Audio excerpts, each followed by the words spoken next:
சொல்லு சொல்லு. பார்த்தங்க எவ்வளோ பெருமீனு. கையில போடு, கையில போடுவோம். அப்பதான் மாமா ரிட்டர்ன் உன் கைக்கு வரான். ஆனால் துணிடுமே சத்தம் மட்டும் நல்லா ஜொலிக்குது.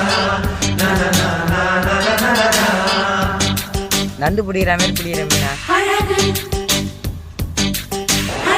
நீ நடந்தால் நடையழகு, நீ சிரித்தால் சிரிப்பழகு, நீ பேசும் தமிழழகு, நீ ஒருவன் தான் அழகு.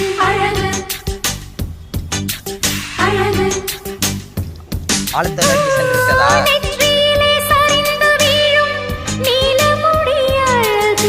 ரிட்டர்ன் வந்து